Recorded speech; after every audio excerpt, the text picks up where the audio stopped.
Hello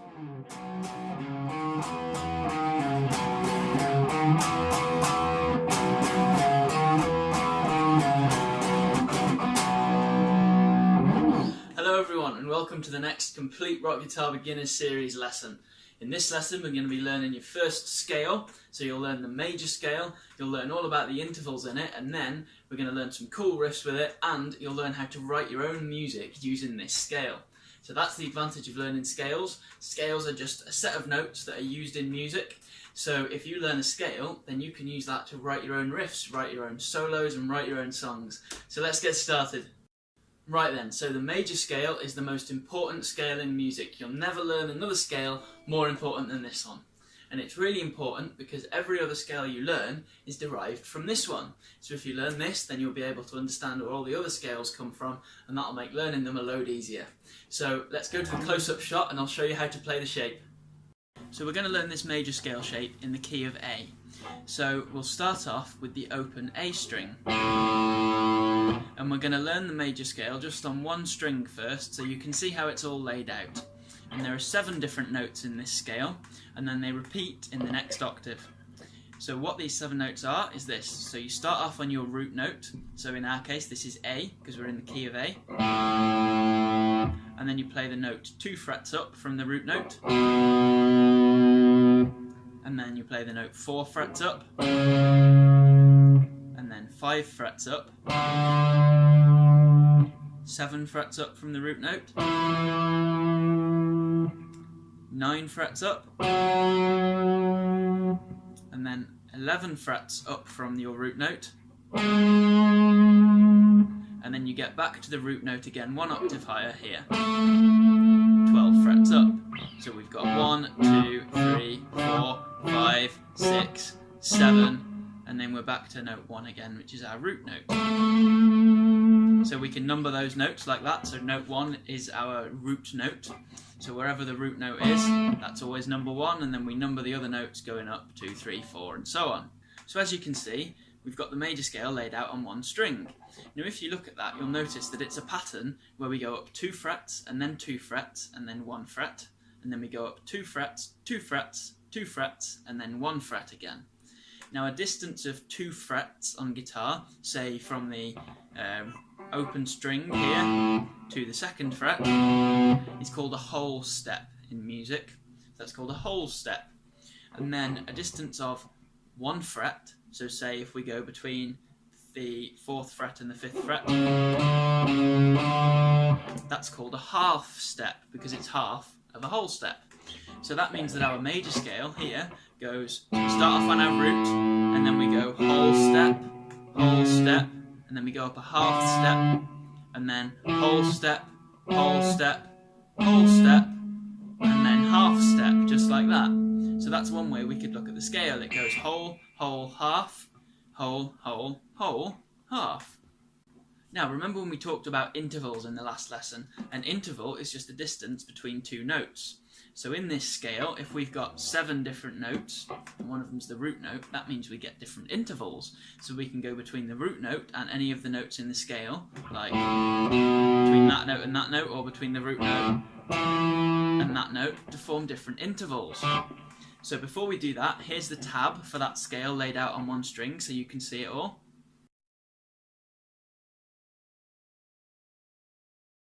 Right then, so the intervals that we're playing, if we go from the open string to the 2nd note in the scale, that's really nice and easy. That's called a major second because it's in the major scale and it's the 2nd note of the major scale. So a distance of 2 frets is called a major second. So say even if I was in, say I was in the key of G and I chose the G note here, so we're in G. The distance of a major second would be from here to there.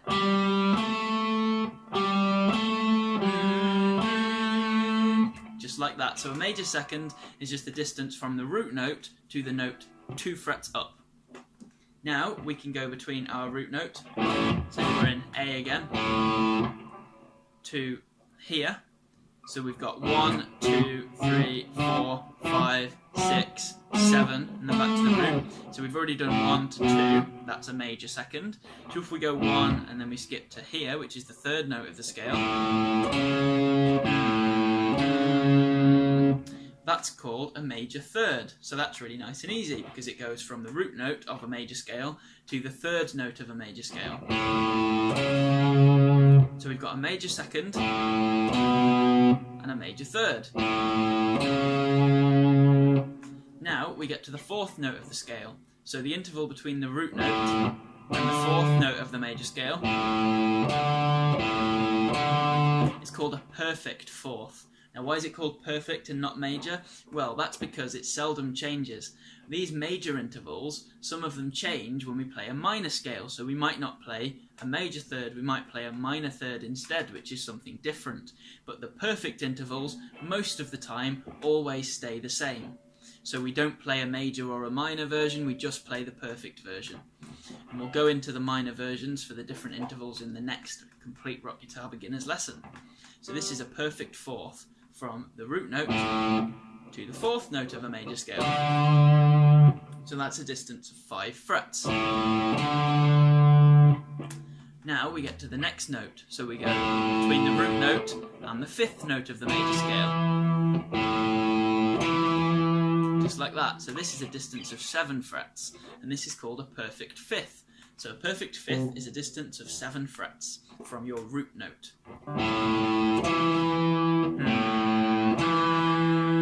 There it is. And now we've got from our root to the sixth note of the scale.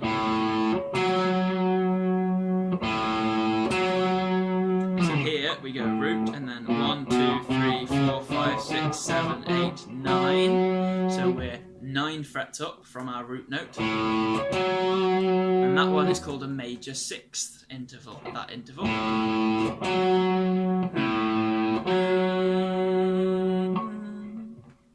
And then we go to here. Now this is a major seventh.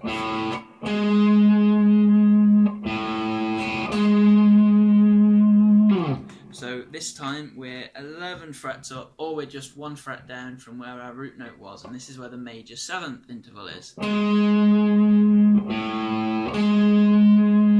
So there we've got a major second, and then a major third, and then a perfect fourth, a perfect fifth, a major sixth, a major seventh, and then back to our root note again. So this note here is 1 octave higher. So the interval between this and this is called an octave. Right, so now we've covered those intervals and we've covered the notes laid out across one string, we can talk about the next octave. So in the next octave, all of the same intervals repeat again. So the distance between this note and this note, 2 frets higher, that's a major second, and then from this note to this note here is a major third, and then is a major fourth, 5 frets up, and so on. So the same pattern just repeats in the next octave, and it's the same notes, they're just 1 octave higher. So now it's time to learn the shape in one position, so it's easier to play, because when we do it on one string, we have to keep moving up and down the neck, and it's a bit of a challenge. So instead, we can just stay in one position, which is the same as...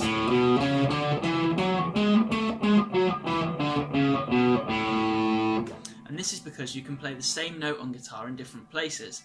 So for instance, I can play the open A string, but then I can also play the 5th fret on the E string, and they're both exactly the same note in the same octave. They're both an A note. Just like that, and the same applies for lots of other notes. So if I play the G note on the open G string, I could play, say, the 5th fret on the D string, and that's also a G note, and that sounds the same. Or the 10th fret on the A string, all the way up here, is the same pitch as the open G string. So you can play the same note in more than one place, and that's what allows us to play scales in one position, as well as all the way up one string. So here's the shape. I'm starting with my middle finger on the 5th fret of the E string, which in this case is A, so that's our root note that we're playing here. And then I'm going to place my little finger. You can use your 3rd finger if you like, but that means it's more of a stretch, so it's probably easier to use your little finger. So you can put your little finger then on the 7th fret. So that there is a distance of 2 frets. So that's a major second. So we're going from the root note up to the major second. Root, major second. Just like we were doing on one string. So it's the same notes. Then we go up to here, and this is our major 3rd. So the distance between this note, the root note, and here, that's a major 3rd. And then we go up to our perfect 4th, which is here, which is just directly underneath the root note. So we've got the root note on the low E string, and then the perfect 4th is right here. So far we've got root note, major 2nd, major 3rd, perfect 4th, and then we go up to the perfect 5th, which is here, which is 2 frets higher than the perfect 4th. So that's a perfect 5th interval. So now we've got this. So I'll play it with one finger so you can see it easily.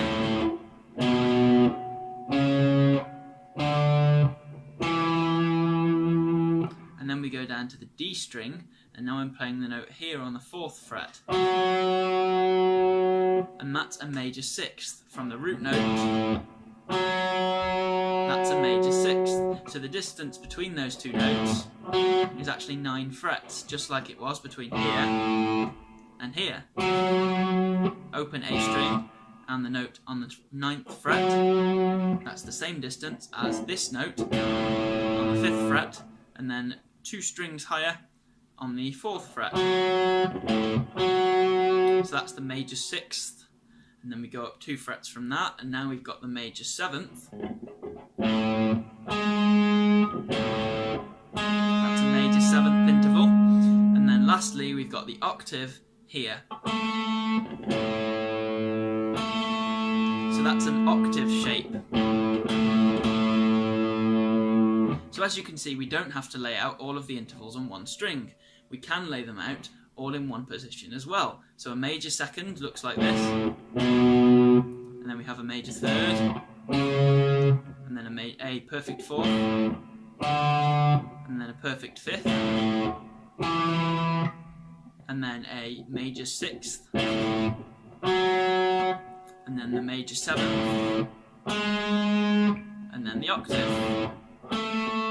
So that allows us to play it in all one position. So this is what the shape looks like when we play it. I'll play it slowly for you.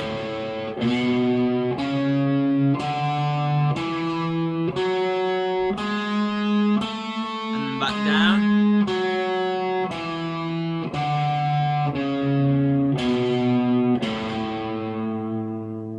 So here's the tab for that. And now, here's a diagram showing all of the interval shapes in one position.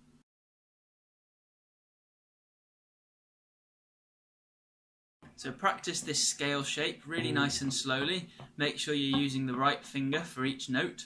Follow the tab if you like. The tab is also available down on my website in the description, as is the diagram with all the intervals on it. And then once you've learnt the shape and you can play it up and down,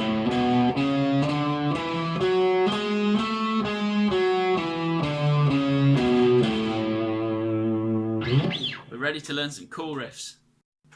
Now this major scale shape we can actually use to play in different keys. So we could, as we've been doing so far, start on the A note and play it like this.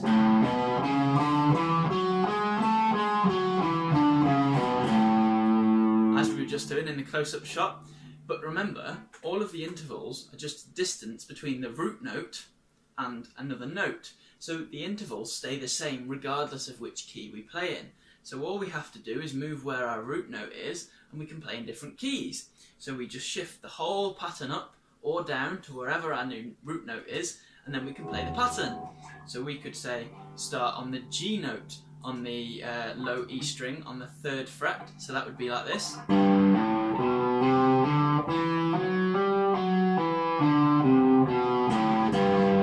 That's what that would sound like. Or we could play it, say, starting on the 7th fret on the B note.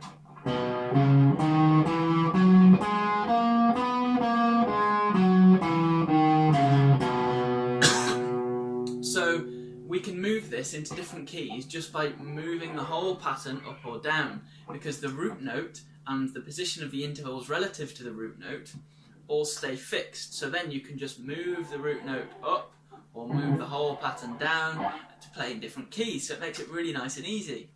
So let's say if we were playing in B, for example, the intervals within this shape are still the same. So the distance between the first note and the second note of the scale, that's still a major second. Or the distance between the root note and here, that's still a major third. So all of the intervals stay the same. So the intervals don't change when you change keys. You just move the whole pattern up or down to play it higher or lower. Right then, so now comes the fun bit, and the point of it all, we're going to learn a cool riff using the major scale. So the major scale sounds happy, so this riff sounds nice and upbeat. So this is the riff we're playing in B. So we've got the 7th fret of the low E string as our root note.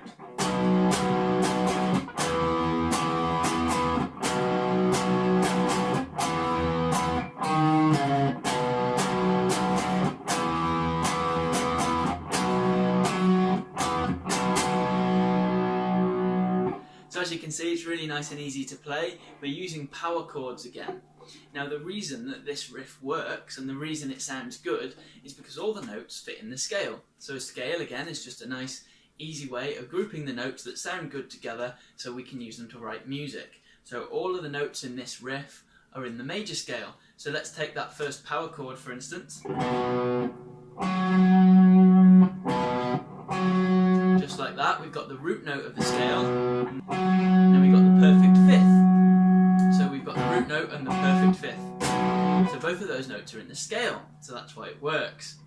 And then we go here, and now both of those notes are also in our major scale, so they also work.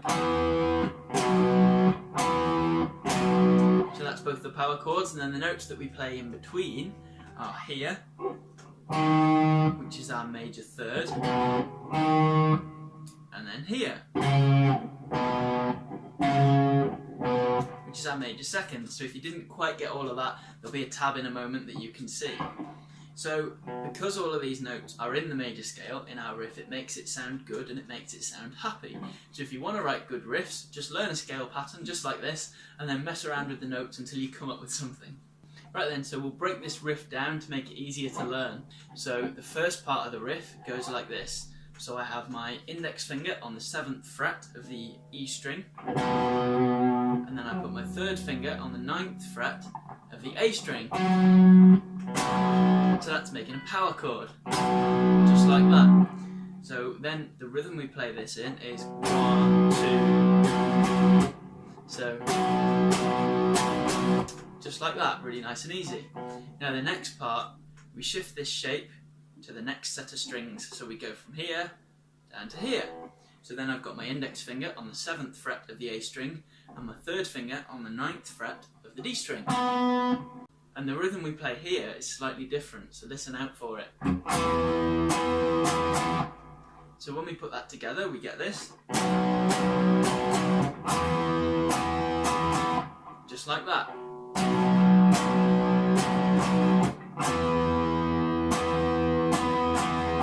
And then we go back to the low E string and the A string, 7th fret on the low E, 9th fret on the A, and we do the same rhythm as we did down here. So we go like that. So far we've got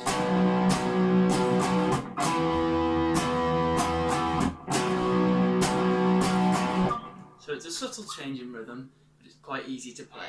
So you'll see the tab at the end, and you can also get the tab down below along with the Tux guitar files, so you can see the rhythm laid out and you'll know exactly what it is. So once we've done that, then we go back here, so then we've got our index finger on the 7th fret of the A string and our 3rd finger on on the 9th fret of the D string again, and we go. So we just do 2 strums, and then we use our index finger to play the note that's on the 6th fret. So that's on the A string, and that's a major 3rd interval, because our root note is here. So we've gone 1, 2, 3, and this is a major 3rd. So we go, then down to the major 3rd, and then the next note we play is down to the major 2nd, which is here, on the 9th fret. So we go, before going back to our normal power chord on the 7th fret of the low E string and the 9th fret of the A string. So we go.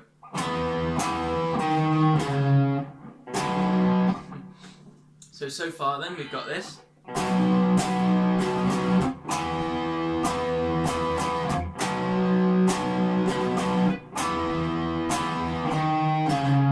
Like that. Now we go.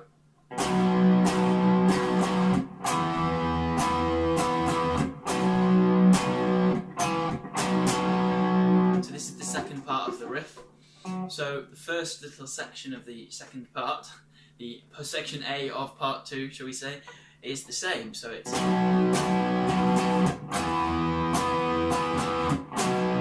So we go.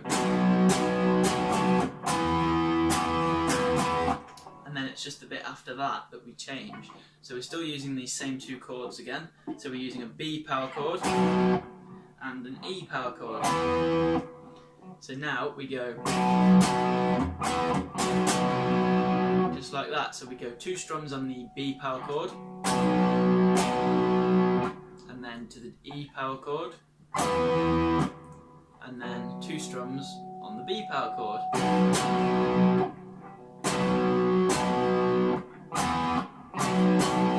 Like that. So look at how I'm playing some of those power chords on the upbeat.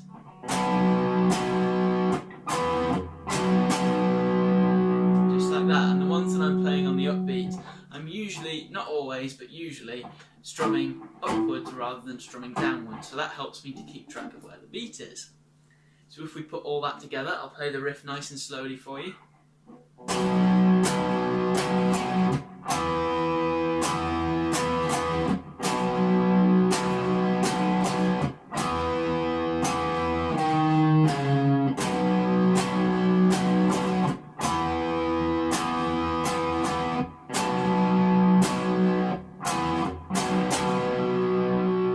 Just like that, so it's nice and easy. You're now up to speed.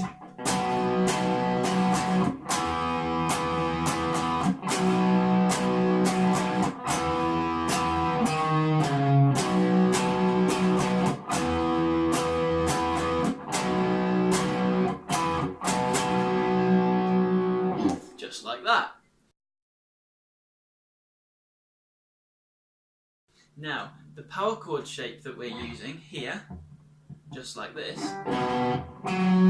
consists of the root note and the 5th.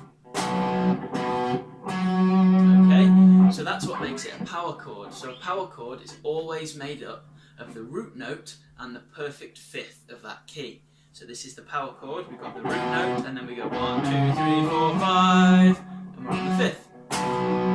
Just like that. Now, the other power chord shape that we learned was like this, remember? So that was only using 1 finger, and we were barring across 2 strings using 1 finger. So is that still a power chord? Yes, it is. That also consists of the root and the 5th. So if we play up our major scale shape again, we'll stay in B to make it easy. So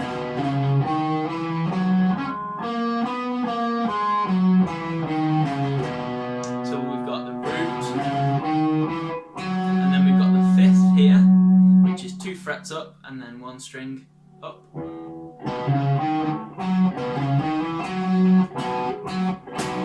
But then if we keep going, we've got the 5th, 6th, 7th, and then back to the root again. So that means that the root and the 5th are actually both on the same fret here, but it's just the root that's an octave higher.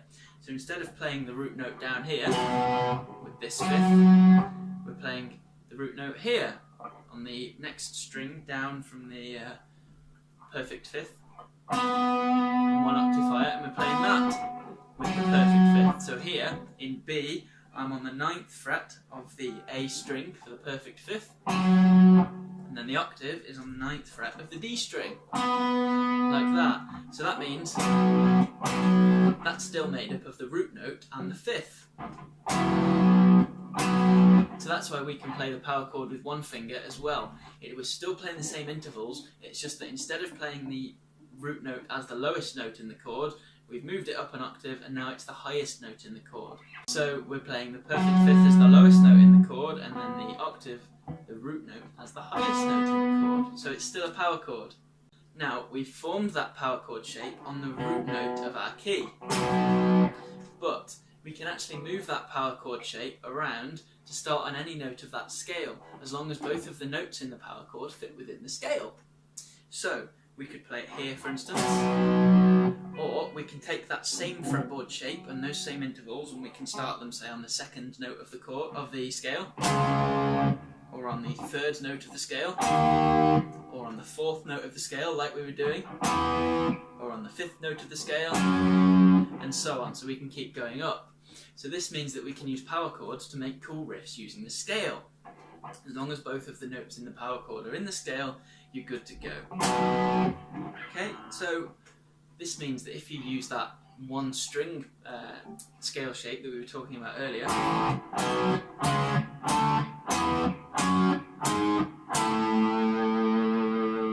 you can use all of those notes as power chords, because once you've got the power chord of the root and the fifth, you know what that fretboard shape is, you can then start that on any of the other notes. So that means it's really cool to write riffs. So if you want to write your own riff, what you have to do is you can start with these power chords, or you could play individual notes and just mess around in the scale. So you could play, for instance,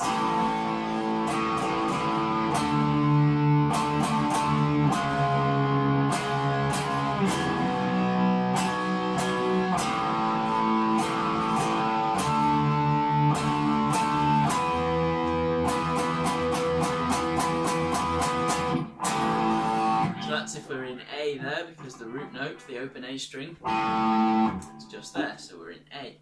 But remember, you can do this in any key. So say I wanted to write a riff in G, well that means I'd use the G major scale if I wanted it to be a major riff, so I could go. Okay, so there are all the notes I can use, and I can start power chords in any of those if I want to beef it up a bit. So I could go.